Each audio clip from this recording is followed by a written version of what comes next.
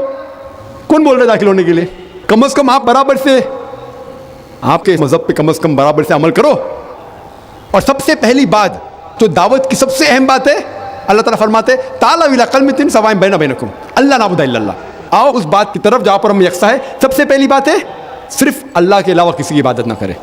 تو جب ہم کو ہندو سے پوچھتے ہیں کہ آپ کتنے خداؤں میں مانتے ہیں, کتنے بھگوان میں مانتے ہیں, کوئی کہیں گا 3, کوئی کہیں گا 100, کوئی کہیں گا 1000, کوئی کہیں گا 33 کروڑ. لیکن اگر آپ ایک عالم